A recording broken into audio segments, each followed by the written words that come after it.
Ang ganda rito sobra. I wish you were here. I wish na nakikita nyo tong view na to. Papakita ko sa inyo sandali.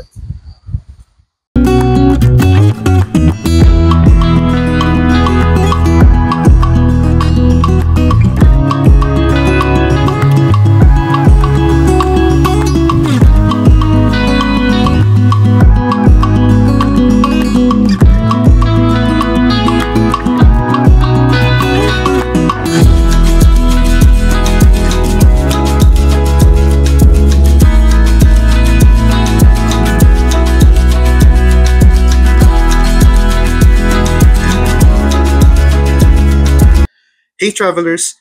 Nasa SLEX po tayo, and you know what that means? Road trip to Batangas. And just a few hours away for some sand at syempre, chill vibes. So travelers, part po ng vlog natin ngayon is to get to know me. So kahit ko pa konti-konti, mag-insert ako ng mga information about me para po mas lalo nyo akong makilala. Hey travelers, nandito na po tayo sa Aquatico Beach Resort here in Laia, Batangas. Ang ganda ng vibes dito, Pasko na po dito pa lang sa reception. Dahil medyo late na tayo dumating, sobrang gutom na po tayo. So, check out po natin yung kanilang buffet restaurant. Time now is 7 p.m. So guys, dahil sa gutom na ako, hindi ko na i-describe yung mga kinain ko. But maglalagay na lang ako ng rating sa bawat food item na natikman natin at kanya-kanya naman po tayo ng panlasa, so hahayaan ko na lang po kayo na i-experience yun. At yung rating ko naman na ito ay base lamang po sa aking panlasa. Hashtag not sponsored.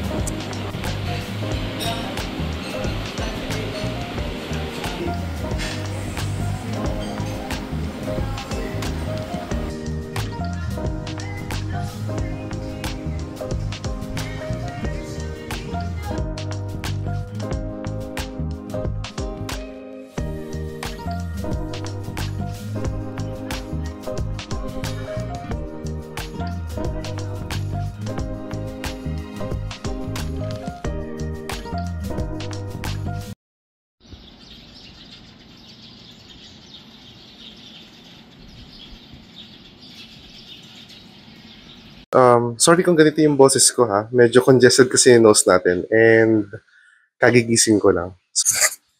Sa mga hindi pa po nakakakilala sa akin, my name is King. At kung hindi pa po sila nakaka-subscribe, subscribe na po tayo sa ating channel today. Kasi marami pa po tayong gagawing travel content. Follow nyo rin po ako sa aking ibang social media accounts na ipopost ko po down below. So, punta muna tayo sa beach area.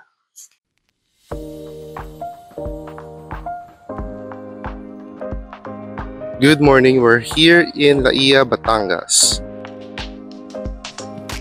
So beautiful. So hindi ko naman po first time dito sa Laia. Pero first time ko na magstay dito sa Aquatico. Later magkakaroon po tayo ng tour, room tour, and then check natin yung mga facilities nila. So I love creating B-rolls like this. Yeah, parang naisipan ko, bakit di na lang ako mag-travel content kung mahilig akong mag-shoot din lang naman.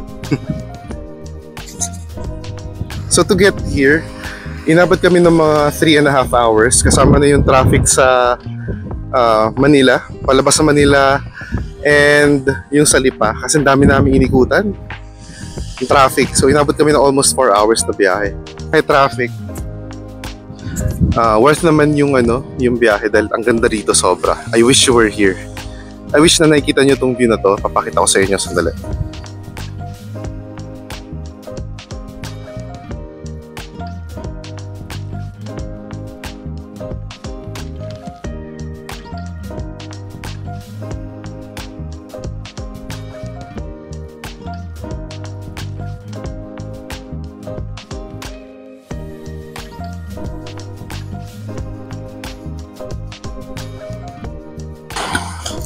So, konting travel tip guys.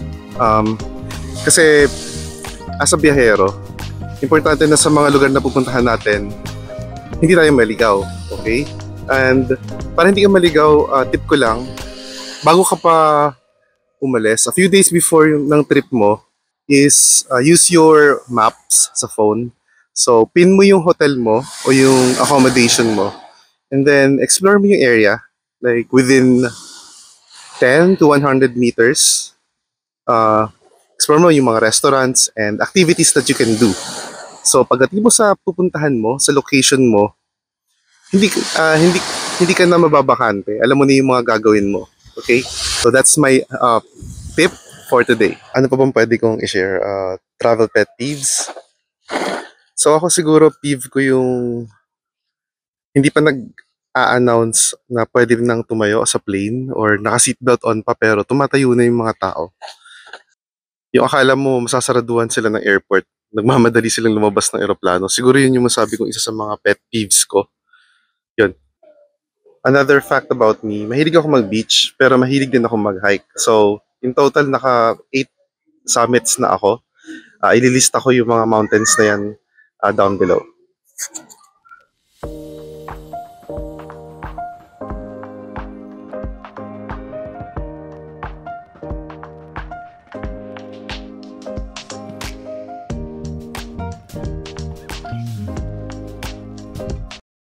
So pagpasok natin ng ating terasa, ito na agad yung kanilang toilet.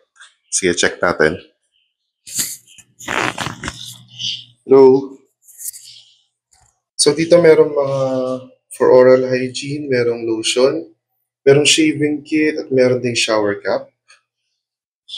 Yung kanilang water dito ay hot and cold naman. So huwag niyo napansinin po yung toothpaste na kalat dito sa gilid. Joke lang.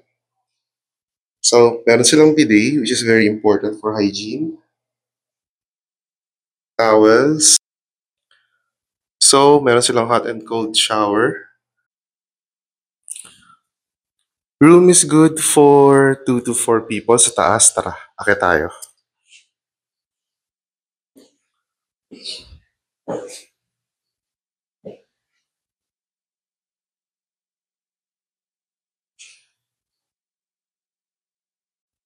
From our room, kita natin yung pool area. Wow, ang ganda.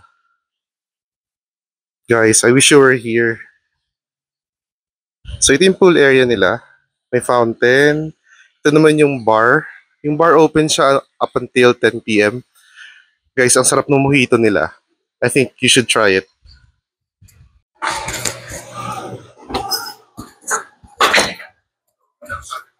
So, ayan ang ating television. Tapos pinapanood natin yung vlog natin. So guys, if hindi pa kayo nakaka-follow, please subscribe tayo sa ating channel today.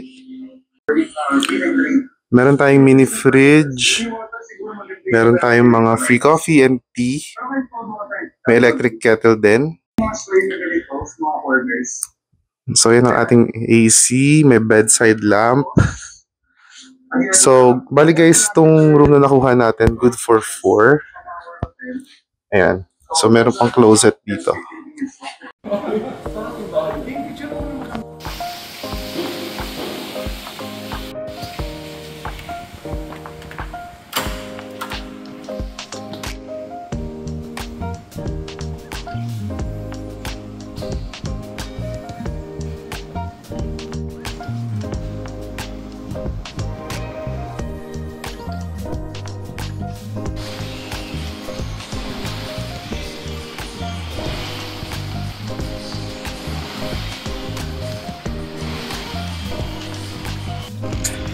So travelers, ito na po ang ating overall experience sa Aquatico Resort.